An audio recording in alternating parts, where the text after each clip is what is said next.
The President Pro Tem, Senator Ralph Recto, is recognized.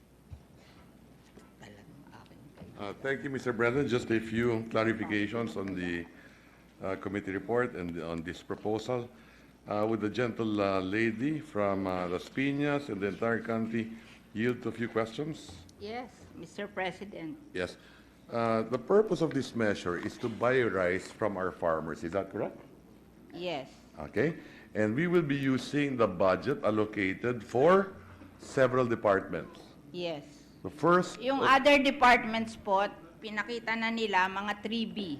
Yes. Oh, but So- they have spent two-thirds. Yes, so the biggest of which is DSWD, and based on the interpolation earlier, we're talking of about 7 billion. 6B, yeah. 6B for DSWD, okay? And the rice program of DSWD, which is given in cash, is how much a year? 31 billion? 600 times 12. So... No, the total budget a year is about 31 no, billion. 31 billion. Okay? So 31 billion, if 7B, that's 28, that means what? The admin cost is 3 billion to give the cash No, assistance? It's 31B, it's 600 pesos, 30 kilos. So No. you buy, 20 kilos, you buy at an average of 30 per kilo from the farmer. No, I understand The that. The point is, let's repeat. How many beneficiaries in the SWD? 4.4, 4.4 million families. yes. So yun lang ba ang total beneficiaries natin sa conditional cash transfer? Iyon po ang Families, latest. 4.4 million. So 4.4 million families get something like 3,000 pesos a month. Is that correct?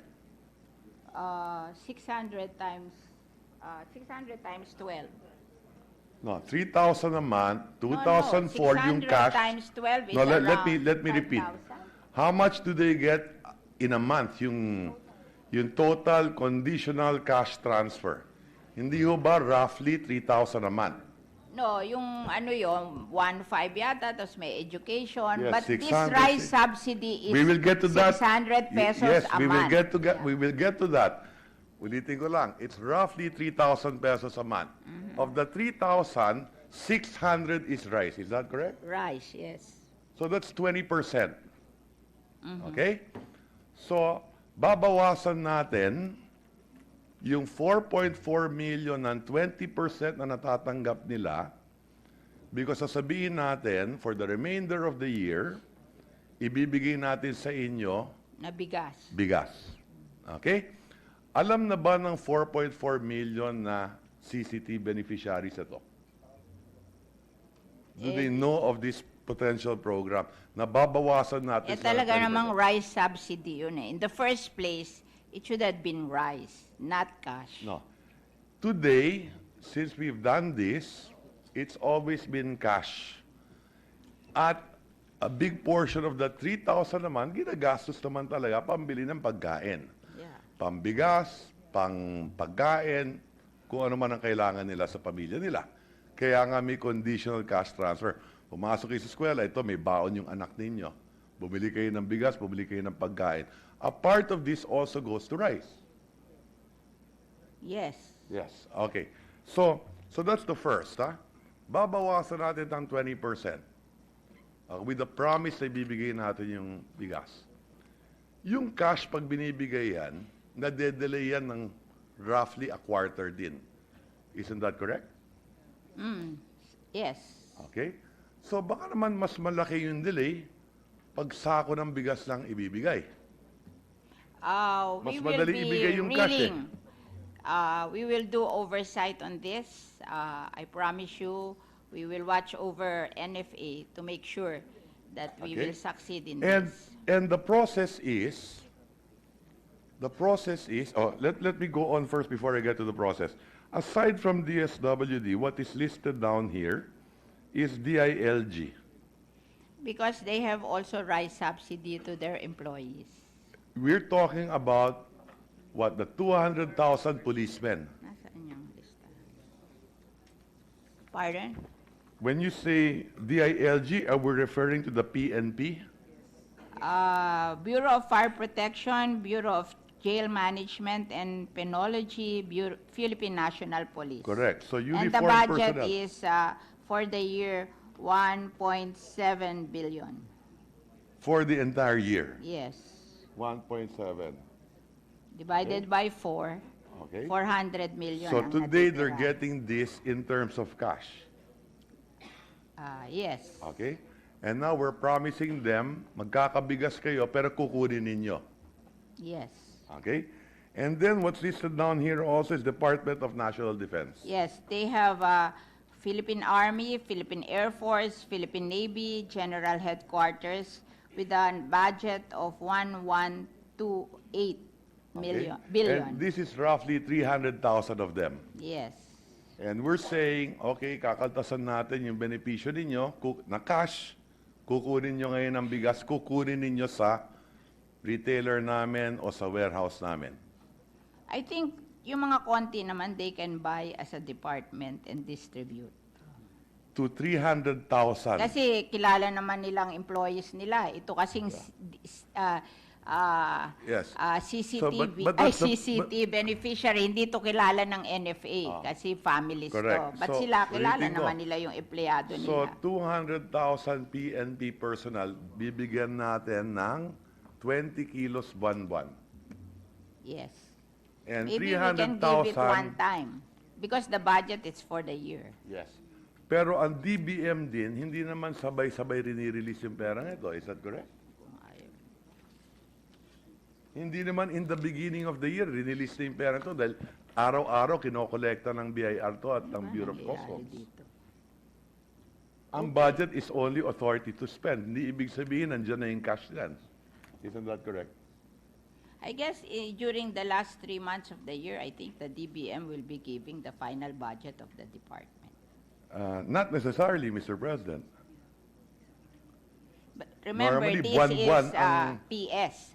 This is part of PS. Yes, that's correct. Oo. That's So correct. ito yung nauuna. So, Oo. pag ito, ginawa mong bigas, hindi na siya PS. Is that correct? Hindi, PS pa rin. Hindi na. Pagka Kasi procurement ilalabas sa na yan, kanila na pera and then bibili lang so sila may ng bigas. accounting ibibigay. issue yan, ha? From PS, I hope- gagawin mong... I hope we're just helping, we're just helping the local farmers. Yes, I have to no problem with- adjust to the RTF. Yes, I have no problem with helping the local farmers, Mr. President. Okay? If the problem is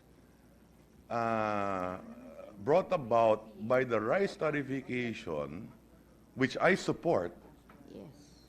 okay, then we did put a provision in the 2019 budget under unprogram for foreseen events such as this. May 10 billion naman tayong linagay dun. Why not just release 10 billion from the unprogrammed fund of the 2019 budget and give it to the farmers? Mas madali yun, palagay ko. O kung pwede, in cash o ibili yung bigas nila. Meron naman tayo linagay sa 10 billion sa unprogram eh. Why do it convoluted? That's only my point. Now, let me move on. So, we discussed DSWD. We're just trying it Yes. for the last 3 months of the year. I hope I'm willing to work with the gentle lady. They're doing it in other countries. In Thailand, they Yes, but the feeding problem is- yes, 6 million children of 200 ml of milk every day, and they are able to do it. And because of that, Thailand now is producing 70% of their milk demand. So I hope now we will adjust we will do something like that in the Philippines, because for your supportive. information, Yes. our milk production in the Philippines is 1% of demand. Yes. And we are importing 99%. I hope we can do Yes. something Most- like that so that we can improve on Yes. our agriculture. Yeah, in fact, most of the milk production in the Philippines is from Batangas also. Yes. that You correct? have in Padre Burgos, Padre Garcia and Lipa. Padre Garcia. In Yes. fact, most of the milk you buy in Starbucks is made in Lipa. Yes, but still, we only produce 1% Yes, of precisely. our Is milk Is that cow's demand. milk? Yes, it is cow's milk. That is correct. Now, What about Carabao's milk? we also do have Carabao's milk. Quezon Puti, pang breakfast po yun. So having said that, Mr. President, now let us move on. So then Department of Transportation. How many The employees are we Philippine talking Coast about? Guard, 66 million. Okay, and ilang tao naman dito? Walang data po sa Wala. number of Philippine Coast Guard. Okay, so remember, we're going to distribute all these rights to all these people. Okay, now next, Department of Environment and Natural Resources, 1.8 billion. 1.8 million. Local government units, I think the local government units have really participated. There are now 30 provincial governors who have been who will buy rice from the rice farmers for their use, and they are being given a credit by the land bank at 2% a month, so Okay. that they can finance their buying of Okay. local rice. and what are we saying here? You want all these departments, all this budget, bibili sila sa NFA. Hindi, yung mga local government, they're buying directly because they Directly. know the landscape. Okay? Oo. No, but I'm looking at the title and how the resolution is written. There is no distinction here. Yeah, far the as the NFA local- will be used by the Correct. Department of Social Welfare and Development. Correct. The NFA. Yeah, but Kasi like I hindi said- nila masyadong kilala yung CCT Yeah. beneficiary. But like I said, and how they do the not know the resolution- local landscape. How the Yes. resolution is written, there is no distinction. Maybe we can make that Yes, and distinction. that's why I'm asking these questions. To have We will this give more distinction. freedom to the others except yung DSWD. Okay? And then of course the local government units. Okay, now having said that, the process that the sponsor wants to accomplish here is that all this money, hopefully, the DBM can bring everything out, give it to the departments. All these departments will go into a MOA with the NFA. I think the departments can do it themselves kasi mas kilala nila yung local. Yung DSWD lang ang mahirap. Oo. Okay. So maybe that we can Okay, let's make start. the exception Okay. that the other departments and the local government can do it on their own, whether they want to do it themselves or whether they want to pass through NFA. But definitely, Yeah, okay, so sinabi let's- na ng DSWD, they will pass through NFA. Yes, so the DSWD will now give it to will come out with a MOA with the NFA, Yes. will purchase from the NFA, and today the NFA has stocks, is that correct? Yes, but we are asking them to sell their stocks and so that they can be able to buy from the local Yes. farmers also. And the stocks of the NFA today came from where? They imported So imported. before the passage of the rice Correct. tarification. So the stocks in the NFA warehouse today are imported. They did not come from the local farmers. Yeah, Okay? but that is a problem already that we are solving. Yes, so the question is, pwede bang ibigay ng NFA sa DSWD? Hindi galing din sa local sa rice stock farmer, nila, pero galing I sa stock think, nila, Ang imported. stock nila, kalahati coming from the imported and another half coming from the local From the farmers. local, So okay. they just give to the local So that's why farmers. it's important to know, ano yung It's, stock saan ang galing? Kasi kung baka galing sa 213,000 imported, metric hindi rin nakatulong sa local. So that's According one. to their Yeah. report, their stock now is 426,000 metric tons, and 213 came from importation and 213,000 came from the local farmers. So kalahati from the imported. And that's 400,000. Ilan ba ang kailangan natin dito? What is the volume Ano for ba all tong of this? volume na to? 6 billion, kung 6 billion ang gagamitin, Divided by- divided by 30, the 6 billion divided Can you by do the- 30 is, how much is that? Ilang kilos yun? Okay, anyway, 30, we can easily do the math. 200,000 kilos. So, 200,000. malit lang yun So, relative to the DSWD pa stock lang of yun. the NFA. Okay. Okay. So maliit din yung maitutulong nito sa Yeah. rice farmer. Para lang, wag naman Kung sabihin maliit ng din mga yung farmers value that we didn't do anything to help them. Okay. Yeah, Now, that's very kung 6 important. billion to, why not just get the 10 billion under the program? Mas malaki pa rin yun. Who will? Na-release na daw yung program to other for No, there's a lot of unprogrammed funds. I think for this year, it's roughly 100 billion. Next year, it will be 200 billion. Kasi we will have this certified by the President today, so we can pass it tomorrow because the harvest season is, ito na. Yes. I'm just and giving so also... we want to be able to do something for the harvest season. If we are going to look for funds and then do it and do that, the harvest season will be over. All I'm saying is that there's our also... papers now are with the President Duterte. He will Yes. certify the bill so we can pass it tomorrow and we can implement it in time for the harvest season. Okay. So same thing, no? There is also... Maybe there are- we can talk about that next budget. No, not necessarily, Mr. President, because I want to talk about it now. Because there is a 10 billion in the unprogrammed But as well. it will take time. I think that's faster. This will take more time.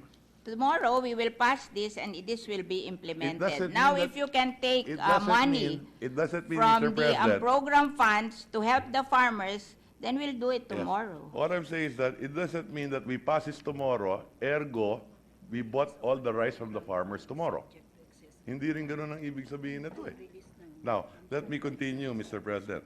So, in effect, okay, we gave the money to the NFA, and we're not assured if the NFA will use the stocks bought from the local farmers. Karamihan, imported yung nandun sa kanila eh. Ibibigay din. Now, Okay. let's assume that they will buy from the local farmers. There's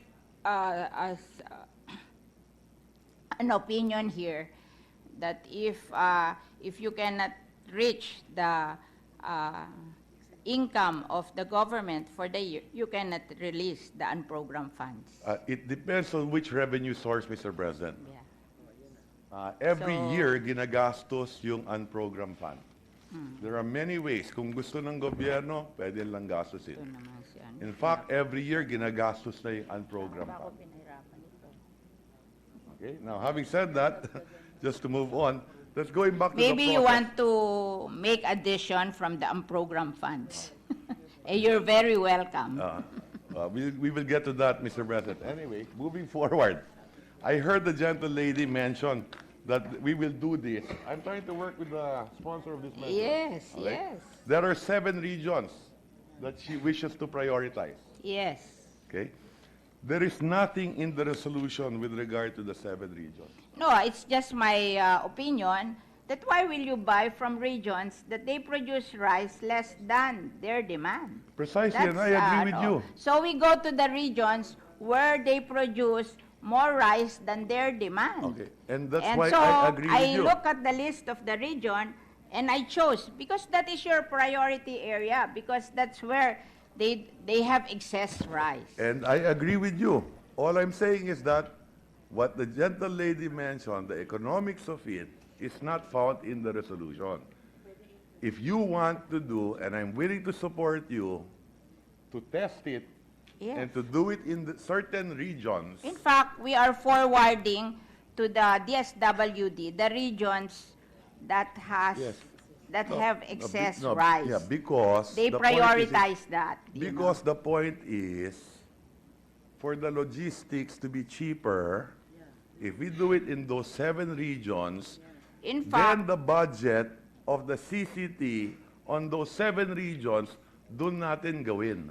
if you look at the map, there are only, I think, I agree with you.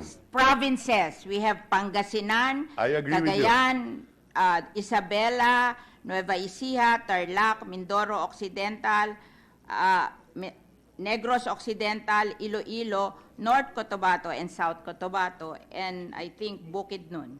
Yes, I agree with you. So, So we why will not just pro- operate in Yes. those areas. So, correct, because that is not found in the resolution. The resolution Because we are in a mandates- hurry, we want to submit the resolution to the President so he can certify it, because if we cannot pass it tomorrow, then the harvest season is over. Yeah, but it is not our fault. Our fault is to take a look at the resolution and work with the gentle lady and make amendments to the resolution. and Yeah, set we aside. can make amendments If to we the want this to resolution. be prioritized and to be implemented in priority areas, Yes. then let's write it in the resolution. Yeah, we will revise the resolution, Mr. Yes, President. that is the point we're trying to make. Now, I am willing to go along with the concept to test it, but maybe subject to those regions, Yeah, yeah. okay? Not any more region. We will Or pinpoint provinces. the exact provinces. Okay, so maybe that will be a better way of doing it. And because it can you is more imagine logistically sound. easy. sound, Easy. easier, cheaper than doing it. Let's say, for example, if wala sa Region 4, so saan kukunin ng Batanggenyo? Pupunta sa Region 3. Mindoro Occidental. O so, sasakay pa ng barko. Or Roro. or Nueva Ecija and O di, Tarlac. dadaan No, ngayon ng 4A. SLEX, By land lang yun. dadaan ng EDSA, yung CCT beneficiary ko doon, at pupunta sa Nueva Ecija. ngayon naman po, ang sasakay ng tricycle, Hindi po. babalik, Mr.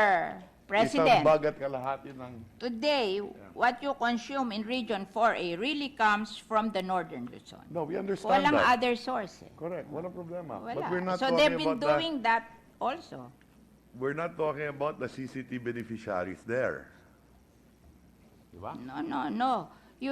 Our consumption here in NCR No, I understand that. and Region 4A are coming from Tarlac, I Nueva understand Ecija, that. Correct. Correct. Cagayan, Isabela, and Pangasinan. Correct. I agree Nandun with you. lahat ang kartel. Wala sa amin. Wala kayong rice, kaya wala kayong Wala kartel. kaming rice kasi mas malaki ang kinikita namin. Binibili lang namin sa iba. Sa Iloilo, may kartel din Mas dyan. malaki yung kita namin. Basta rice producing, maraming kartel Mas yan. mayaman kasi yung Batanggenyo. We don't produce that anymore. Yung sa amin, yung mataas na quality ng bigas. Denorado. We admire nabibili Region sa 4A Batangas. for their livestock Correct. na walang So, ASF. kaya binibili na lang namin sa iba. So, having said O, that, wag mo Mr. na akong President, pahirapan. Pinuri na kita.